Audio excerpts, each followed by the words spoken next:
happenings in Parliament. We're going to be taking a look at perhaps petroleum pricing and distribution and so on.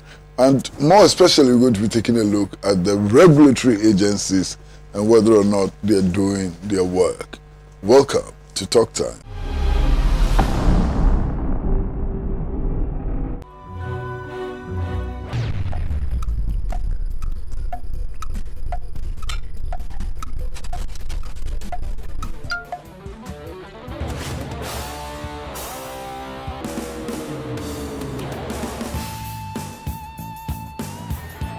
Oh, it's incredible! Bang on target!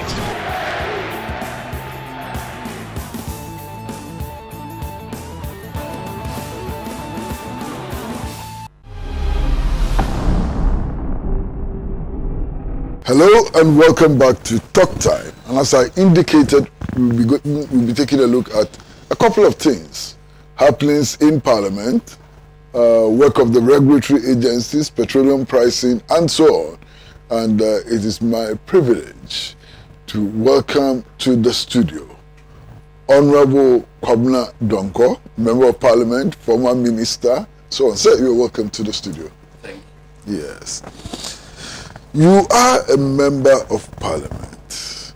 What is happening in Parliament, especially with regards to the budget? Well, what is happening in Parliament is the result of our November 2020 election, where the people of Ghana returned a hung parliament. A hung parliament per se is neither good nor bad. In fact, it presents great opportunity for collaborative governance. It presents great opportunity for Ghanaians to work together across the political divide. On the other side, it also poses a challenge of intransigence, a challenge of I am in power and so I know it all, I must have my way.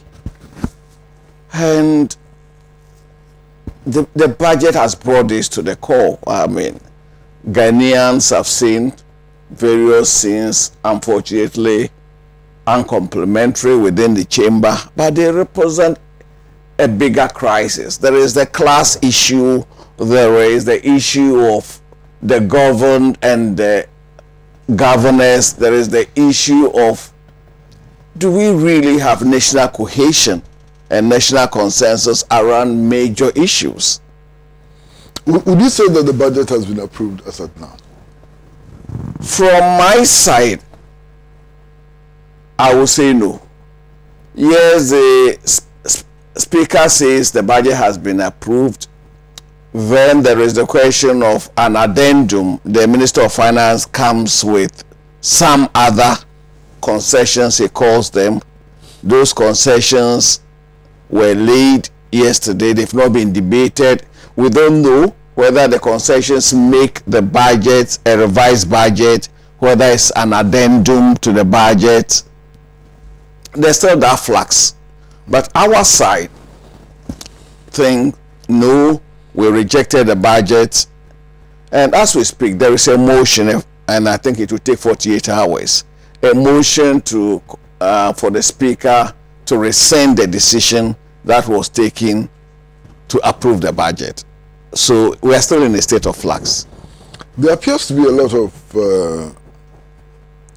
heat around the question of the E-levy.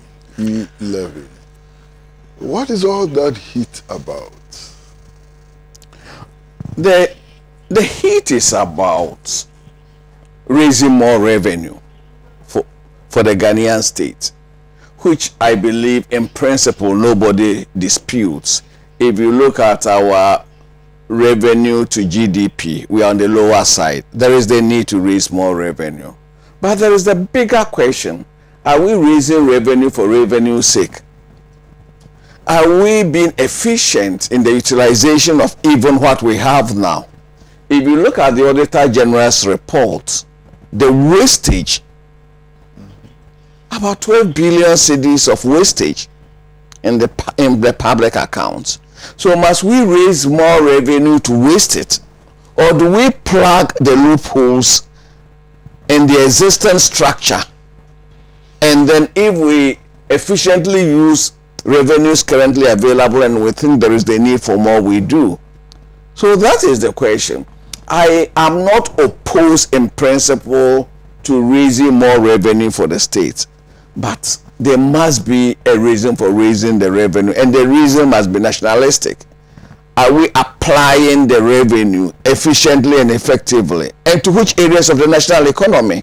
Is it benefiting the working class? Are we creating sustainable jobs with the revenue? Are we creating the conducive environment for the private sector to also take part? Are we improving manufacturing? Particularly when you recognize that the biggest challenge we have as a nation, the biggest security threat is youth unemployment. Are we creating sustainable jobs? I don't mean the YEA type, the NAPCO type of temporary jobs. But are we improving on manufacturing?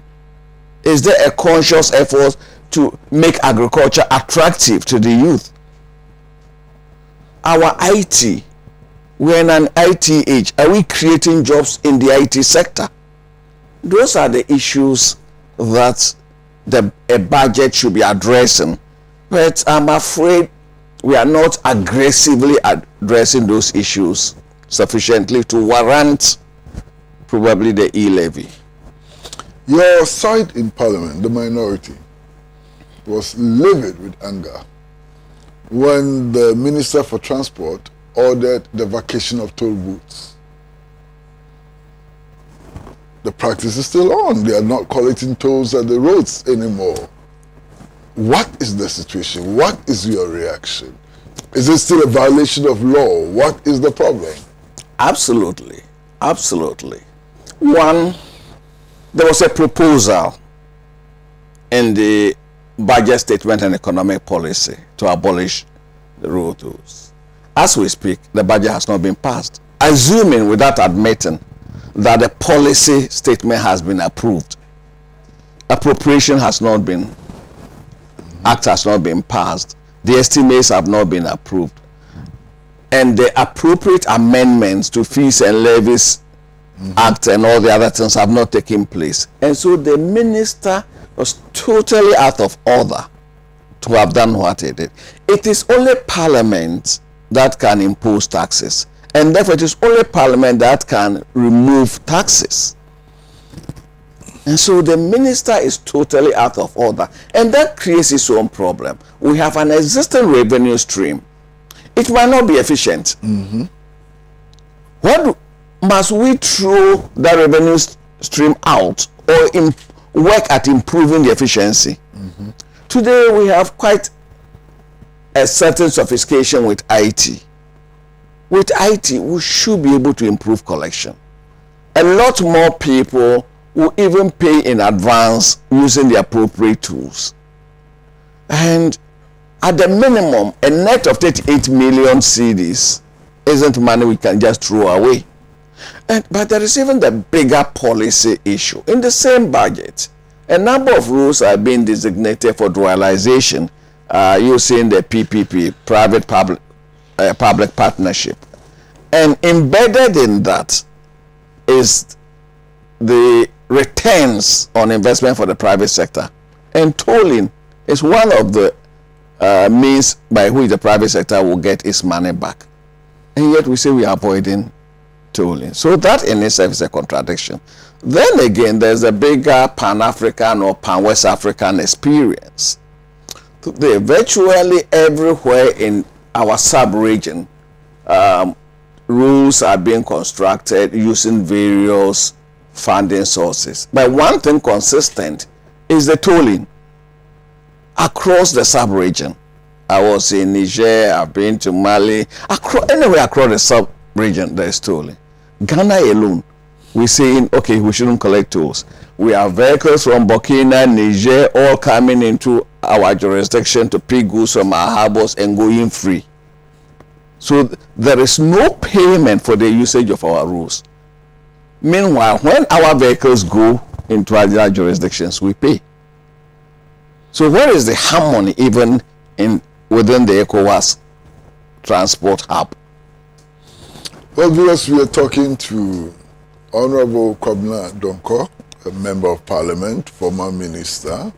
He's been quite around in the energy sector and so on. And we're going to take a short break. And when we come back, I'd like to drive straight into the energy sector. And I'd like to find out from him whether the regulatory bodies in the energy sector are doing their work. Short break.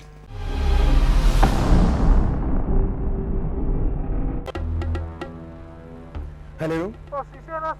Okay, why? My wife comes and send a message you. You're hello? I didn't know what's happened? It's a chunk who be a quiet say what? I did say, We signed for a friend. I'm so young. My wife not testing messages here. And our officer, so I'm toilet diamond. She says, I mean, so we a guy man and may young who could look cry. And also wants a family drilling company limited for Kana. what's it then? Family Dwelling Company Limited. Ye two borehole, biofuel, biogas, swimming pool, plumbing works in Naso, ye be, Frey 0240 333 111 and that's 0244 144 822. Me and Pa and you want to do me see? Me want to you be here. Family Dwelling now. Family Dwelling. Me out that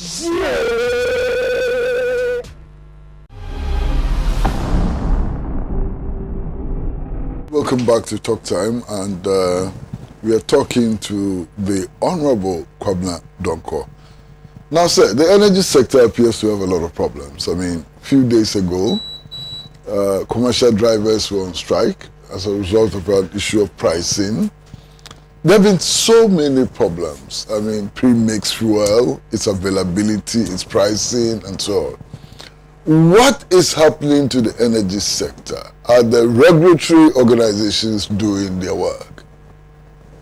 That's a tough one. There are about 4 regulatory bodies in the energy sector. There's the Public Utilities Regulatory Commission, which is the economic regulator for the power sector.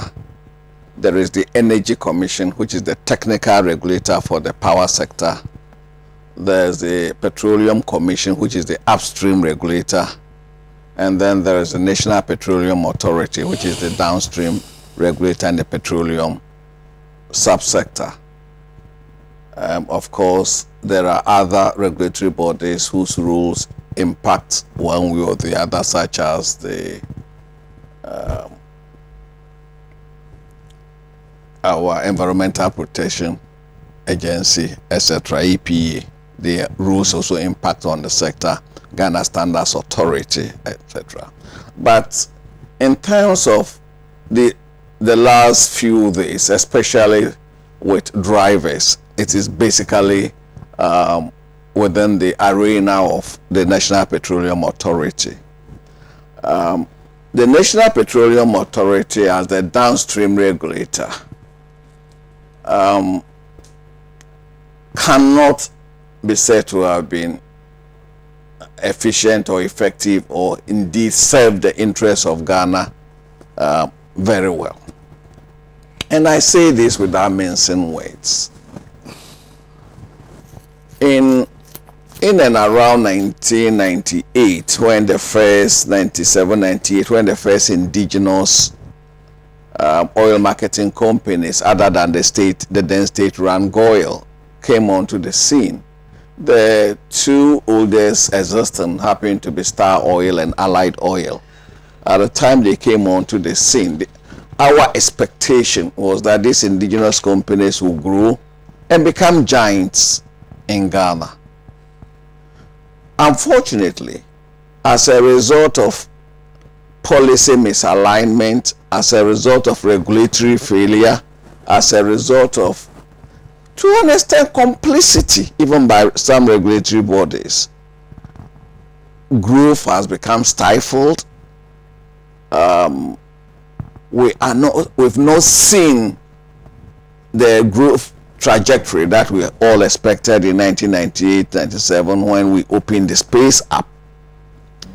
And for example, if you look at the National Petroleum Authority, they have what they call the Enterprise Resource Management Software. On that database, every single filling station in Ghana, every single consumer customer, what industrial customers, we call them consumer customers in the trade, they are all listed and licensed.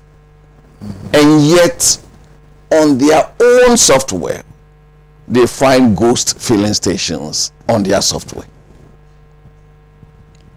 There is also what we call the Uniform Petroleum Pricing Fund. Because of the existence of this fund, petrol sells at the same price in Accra as it sells in Bolga. Because what should have ordinarily created the difference is the transportation charge. This is all pooled and we all pay as Ghanaians. So we have the same price across the country. This fund used to be what we call a private sector industry fund. In fact, Shell was the last administrator of the fund. It was during my time at BOST as chief executive, when BOST also served as a quasi-regulator, that under the leadership of the late Fred Ohenekena, may he so rest in peace, we wrestled and brought this into the public sector. And so today the UPPF is administered by MPA. And the sort of rot in the administration of the UPPF is mind-boggling. As we speak, there are companies with less than 10 filling stations. I'm not talking about service stations. The filling station is the relatively smaller one. The service station is the bigger one with all the facilities. I'm talking about 5 filling stations. And yet, they say these companies are responsible for 5 to 9% of all the total liftings of gas oil, what we call AGO, and then gasoline, what we call petrol. It is impossible. You don't need any software to tell you. So where does the petrol go to? If it's not going to those filling stations, where is it going to? That is the. Meanwhile, MPA has banned third-party lifting. Third-party lifting is when, for example, an allied lifting goes into oil. It's a third party. It's been banned. So where does it go to? And MPA's own monthly data indicates that companies with very little presence are responsible for huge volumes. What it does is it becomes a disincentive for those doing legitimate, genuine business to expand. Today, to construct one filling station in Accra, you're talking about a minimum of $1 million, up to $1.5 million, because the land alone in a good residential area can cost up to $1 million. And so you need to sell a certain minimum of liters, minimum 300,000 to even break even. And so when the regulator presides over a regime where cowboys have taken hold of the industry, and to the extent that today oil marketing companies owe GRA close to 1 billion cedis. One single oil company owes 83 million cedis. How come?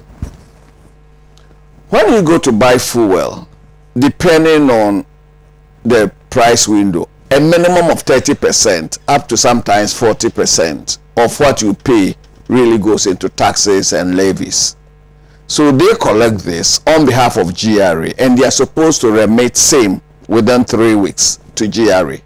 6 months later, they have not remitted. They are sitting on the money. So the state, I won't even say government, the Ghanaian state is losing revenue. GRA has also gone to sleep because they are meant to be the custodians of the revenue. GRA has gone to sleep.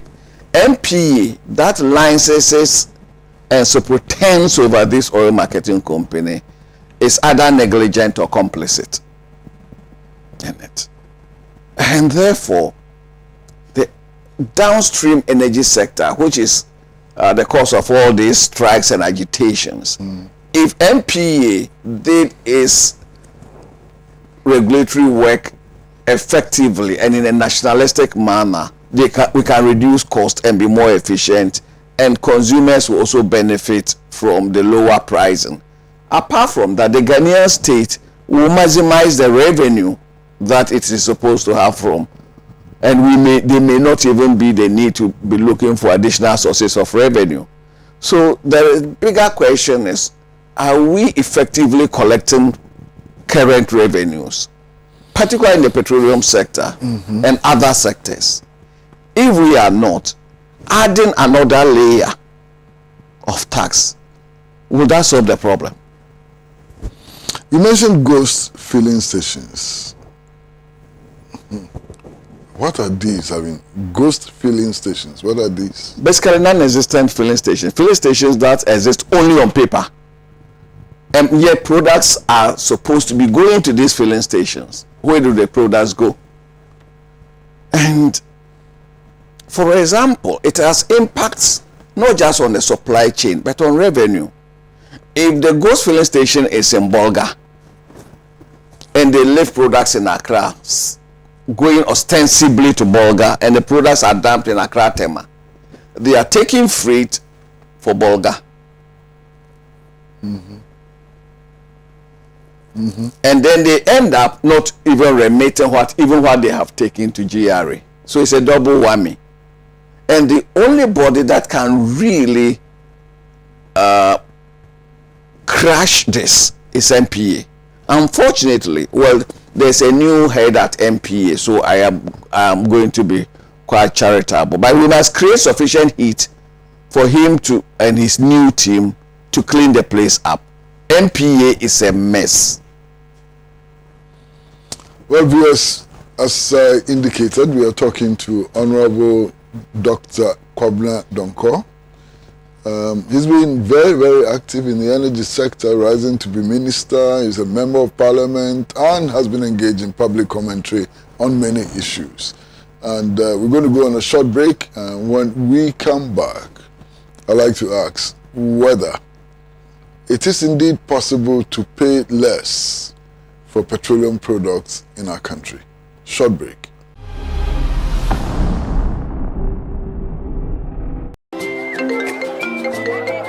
Hello, information. Madam, Me, I have still not got the money for that list of expensive building materials you sent to me. The price of the iron rods have been increased too much, are they?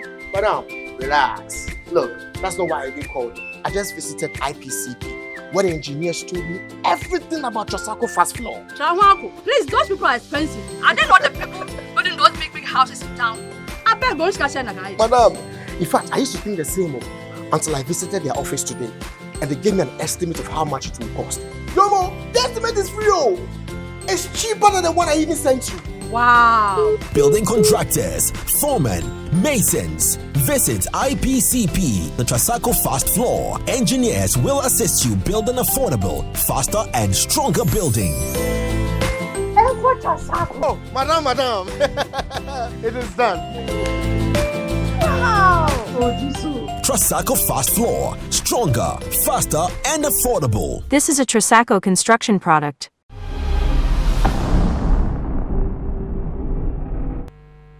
Hello and welcome back to Talk Time. Sir, everybody is complaining about petroleum price increases. I mean, over a period of 4 years, it's jumped from about 16 cities to 32 cities. Could we be paying lower prices for petroleum products? In principle, yes, we could be paying lower. We could be paying lower because, first of all, we could improve efficiency in internal distribution. And the efficiency gains could then go to the consumer. For example, there's fuel tracking that MPA does, and there is a charge, an expense. There is electronic sealing. Now there's electronic dipping at filling stations. Then there is the enterprise software. The cost build up. Then there is fuel marking, and all this come with cost.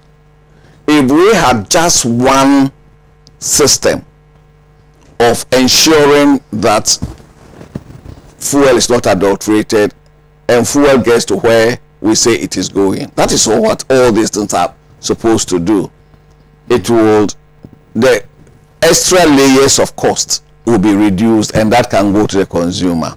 There is also the bigger question: currency stability. We import in USD, we import in dollars, we sell in cedis.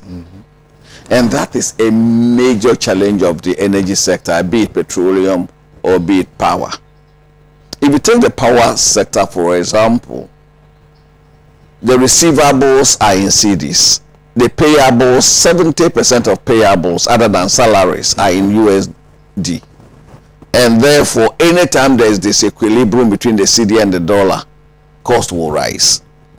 So we could pay less for petroleum products if, one, the cedi was more stable. That is one. Two, if we were more efficient in our pricing, and then we cleaned up all these loopholes and illegalities going on in the downstream sector. But there is the other policy issue. We are a net exporter, and therefore when the price of crude rises on the world market, we benefit. With the status of a net exporter, do we use part to cushion our people, assuming we are able to be efficient in the distribution chain? That is a policy issue. At any one time, 30 to 42% of what we pay is made up of taxes and levies. Can we reduce some of the taxes? And if we reduce the taxes, how do we fill the fiscal hole that will emanate from that? And so there is a need for a national dialogue. And for me, efficiency of collection, effectiveness of use. There is no need collecting money, taxes, and then we go and waste the taxes as the Auditor Generals. We misappropriate the taxes, the revenues, as the Auditor General report on year after year comes out. I mean, 3 days ago, I read a newspaper report which said that the president had instructed the Ghana Oil Company to reduce prices. Is that regular? Is that how things are done? Is that the way to reduce prices? And why only one oil company? I will be very surprised if that is true. Because as we speak, GOIL is a quoted company.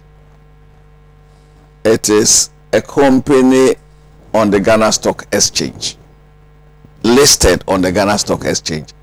Ghana government is a minority shareholder. And therefore, yes, some institutions such as BOST is also a limited liability company. It has about 20% shares, has some shares. But there is a process. It has to be a board resolution. And indeed, not even the board should be interfering in commercial decisions. Is there a commercial case for reducing price? If by reducing the price per liter, you can increase volume sold, and if that increase can compensate or more than compensate for what you lose in revenue, then it will be worth doing it. But it ought to be a commercial decision, never a political decision. I understand that the other oil marketing companies are complaining. Is their complaint legitimate? They are saying the government is interfering with the market. If it is true that the president ordered GOIL to reduce prices and GOIL reduce prices on the directive of the president, then it is wrong. However, one of the advantages of deregulation is that each entity should be able to fix its own price. And today, if you go to the forecourt, if you find 10 oil marketing companies, you are likely to find 10 different prices. But Goil is the market leader. That is the difference. Yeah. Goil is the market leader. It is number one. Yeah, Goil is lifting 15% Yes. of total crude. Depending on the month, sometimes as much as 15, between 15 to 18%, depending on the month. So it's the market leader. And that is a good signal to the market. But I would be happy if Goil did this on its own. If Goil looked at the numbers, that if I reduce by 2 pesos, I can increase my market share by another percentage point, and therefore it will compensate for whatever, then yes. But if it comes out as a result of a political diktat, then it defeats the very purpose of deregulation. Now, so I have in my hands, the performance statistics of the oil marketing companies for September 2021. There's something very, very significant. Close to 80 of the oil marketing companies for September 2021, their liftings were 0. Are they dead? What is happening? That is, I'm happy you've raised this. It's a broader question. A country like India, of about 1.2 billion people, has less than 10 oil marketing companies. Why must Ghana, with a population of 31 million, have over 100 OMCs? 114. Yes. First of all, it slices the market into such insignificant segments that economies of scale, research and development becomes difficult when your market is that tiny. 2, you have a situation, and again it comes down to MPA, where one sponsor has 2-3 oil marketing companies. So he builds up debt on one and then switches to the other. It should never have happened in any seriously regulated environment. And if you are doing less than 1, an insignificant volume, you have no reason.